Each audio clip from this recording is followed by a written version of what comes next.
Yun, good day mga kaibigan.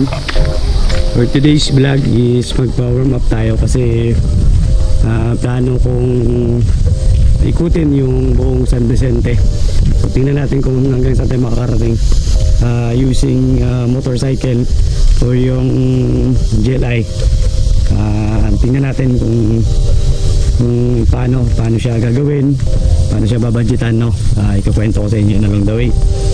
For the meantime, kasama ko ngayon si Kai, aking napakaloyal na kaibigan, tsaka si Jeff, sasama ko rin siya sa susunod ng mga episode natin. Sa lakad ko ngayon, pupunta tayo sa longest beach sa buong Pilipinas, yung beach na matatagpuan dito sa San Vicente, Palawan. So dito lang tayo, paikot-ikot lang tayo sa San Vicente muna, no? Habang kinukondisyon natin yung sarili, yung ating sasakyan, magamit kung kakayanin ba, no? So napapanood ko sa ibang mga motovlog is malalayo na talaga yung narating nila, pero alam ko nag-umpisa lang rin sila sa malapit. So kailangan lang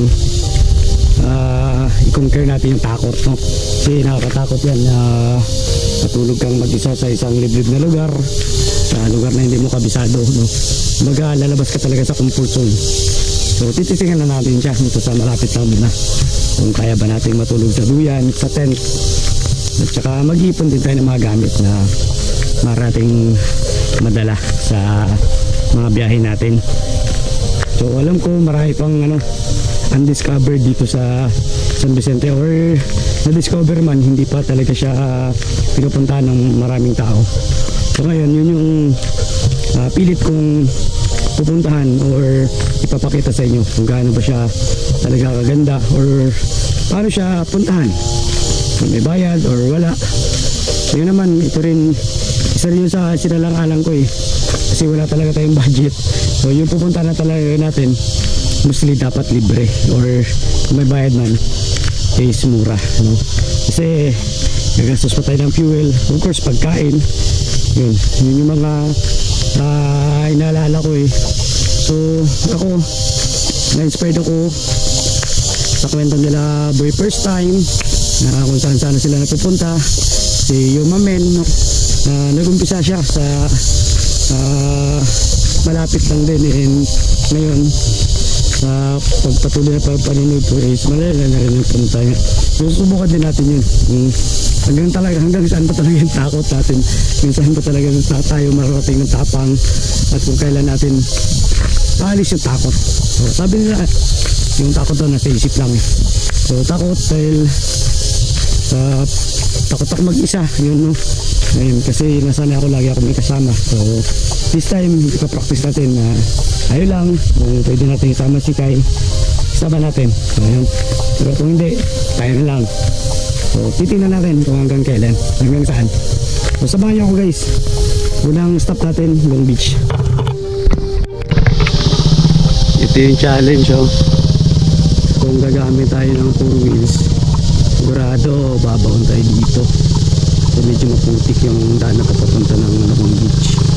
So pwede natin gamitin talaga motor, or worse, maglalakad tayo. Yan, tulad ngayon, lakad lang. Ang hirap-hirap yung motor, pero ganyan talaga. Pagkatapos ng hirap, nagtarap yan.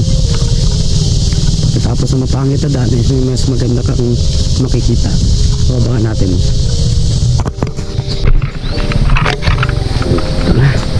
Dito na tayo sa Long Beach, so taraan. Grabe, haba. So today is high tide, kaya ang daming tao naliligo, kasi kayo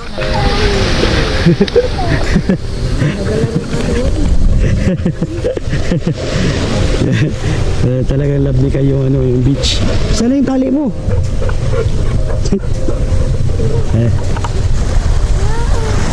Kaya na, tanggalin ko yung tali mo. Mostly dito pangingisda yung kabuhayan ng mga tao. Gumawa sila ng lobster and alimasag. Doon, tara, lakad pa tayo. Ito, meron dyang resort. Ito yung Ursula Resort. Yan, pwede kang stay dyan for overnight. Pwede rin mag-camping. Ano, ganda yan dyan. Ursula Beach. Backpackers in to, guys. Ayan, mayroon silang function hall at mga rooms na available. Hindi natin papasukin kasi baka may magas sila. Ang ganda dyan. Merong nagsasalap. So, tulong tayo para makaano tayo ng isda. So, dito talaga gustong gusto ni Kai pumunta kasi marami siyang nakikita, marami siyang paglalaroan na yun. So, tuntua siya. Yung Long Beach is composed of 4 barangays, yung Poblacion, Barangay Jagotaya, Barangay San Isidro, and Barangay Alimanguan. So ganun siya kahaba, guys, and ang sukat niya is 14.7 kilometers. So grabing haba. And yung mga activities na ginagawa dito is sunbathing, of course, maligo, and may mga nag-offer na rin ng skimboarding at saka surfboard. May mga nagtuturo na rin sa part ng Alimanguan. And dito rin mostly sa Long Beach, dito rin yung nagko-collect sila ng egg ng sea turtles at pinapalay nila at pinapakawalan nila din pagkatapos. So, isa rin yun sa mga activity na pwede nating gawin dito sa Long Beach. So yun, medyo malayo pa yung kanilang salap. Yung salap uri ng pangisda kung saan hinihila ng mga tao or mga mangingisda yung kanilang lambat patabi at nakakauli sila ng mga isda. So itong klase ng pangisda na to ay bayanihan to and tradition na to since ako yung maliit pa. Pag tumulong ka dyan, sigurado pag may huli isa magkakaroon ka ng parte or kabahagi. Yun. So, malapit rin naman. Hintayin na lang natin tumulong tayo kasi para mabalag natin yung pagdagsa ng isda. Tingnan natin kung marami silang huli. So, dito may mga nag-aabang na rin na namimili ng isda. Yun, nag-aabang na namimili sila ng isda. Turong-turong tayo. Ito na, guys, malapit na sa katotohanan. Uy, si ate dami yung natuwa hindi na, di pa rin ang ulam ni ate ganun lang, punta ka lang dito sa tabing dagat ng Pinagmalukan, kaya ka ng libreng ulam. Ang dami nila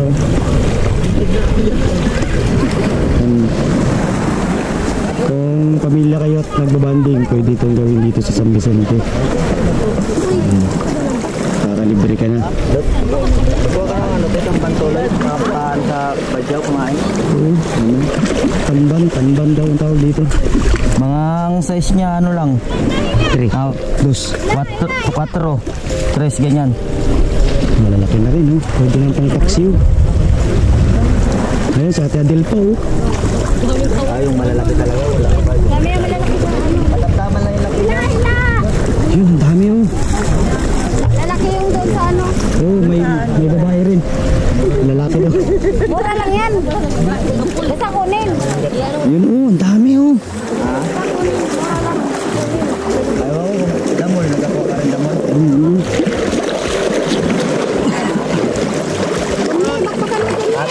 Damol. So, pero tayo lalagyan, subukan natin kung makakahingi tayo.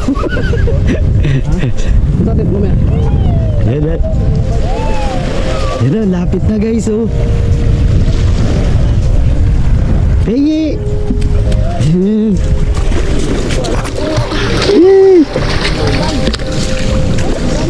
Yun oh. Ano, libre na. Ay, hindi mo yan, oh. Ayun na siya. Uy.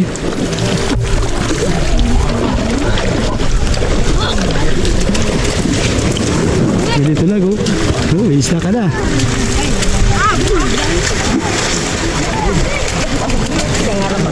Saray ko, hindi matanggal. Ito. Yay.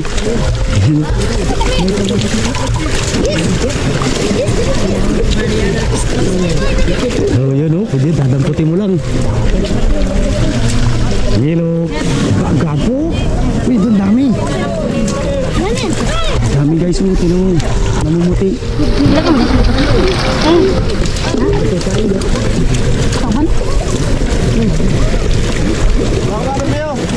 Uy.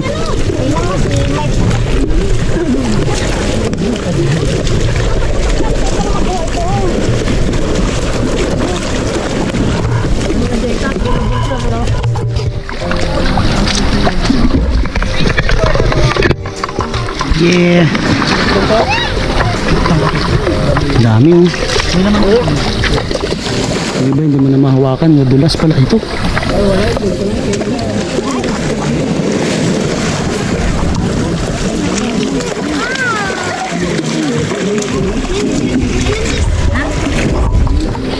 Wow, ang dami. So ganito pa ka ano, ganito pa kaganda yung dagat dito sa ano, San Vicente. Kay no. Kamagay na isda. Nasama ko si Kay. Tuwang-tuwa siya, nakita niya dami isda eh. Ang nagwapo ng poblasyon ng yun, nandito rin oh. Buyag. Buyagan daw. Oh, tingnan yun. So, lapitan natin. Yung kaya karami yan. Amazing. Uy. Kita nyo, may pupunta kagad sa lalagyan natin kahit hindi natin lunahan. Natin ginagalaw.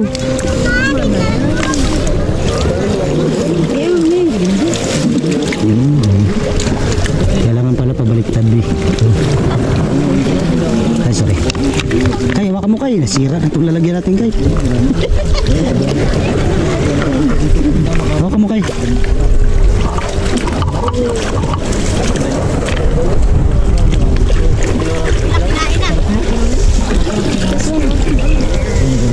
Kilo. Kay no.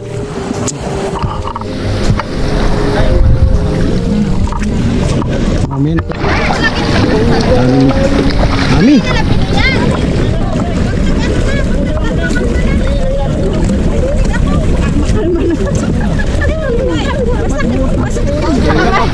Atinig na nga ako sa bahay. Sa live dito. Ay, kaya po.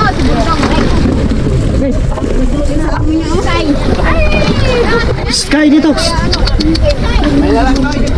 Halika, halika. Pati aso ko nakikiagaw din sa isda. Grabe daming isda. Oh. Isang masaganang ani, di ba kuya? Ayan talaga pag pinapangalagaan natin ang ating palikasan. No? Tingnan nyo naman yung balik. Sky no. Kung sa ibang lugar wala na silang mahuli dito sa amin.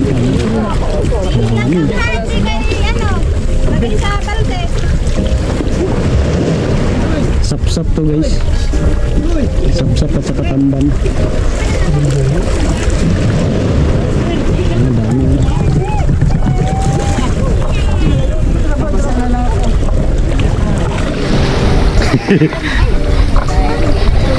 Oh, pagwag.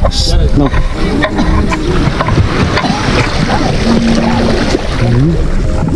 So ilang pamilya na yung makakakain.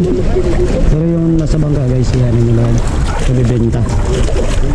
Ito ng mga nasa lambat, pwede mo nang pwede nang kunin ng mga tumulong para may sampa yung lambat. So dito ako, tingnan nyo naman yung nakuha ko guys. Ayan, almost 2 kilos. Pagtamban na yun, sap-sap. Ang dami. Ang sila din eh. Ang ganun kaganda dito. sa San Vicente. So isa rin to sa mga activity na pwede mong puntahan at gawin dito sa San Vicente. Nakakatuwa kasi ano, grabe yung huli.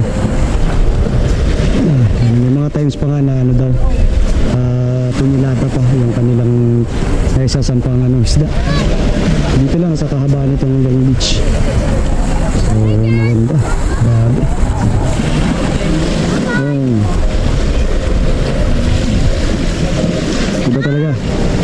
Iba talaga dito sa San Vicente. So yan, wala nang buyer, pero ano, ibibiyahe nila yan sa Roas para mabenta. Yung Roas is maybe 1 hour from here. Roas, Palawan. Yan, doon nila dadali. So tingnan nyo, punta natin dito mag-vlog-vlog. Pero tingnan nyo, may huli na tayo, may iuwi tayo ngayon, pagkain. So di ba, ganoon lang kadali, ganoon lang kasimple. Mabilis lang, isang mabilis lang. So napakasaya natin, no? Nakakuha tayo ng isda. Pwede natin ulamin for how many days. Pwede natin paksiwin at prituhin or ibilad. Matagal siya. So yan lang. So ganyan lang kasimple ang buhay dito sa amin sa San Vicente. And napakasaya. Kahit snow, kahit na wala kang pera, pwede ka naman mabuhay.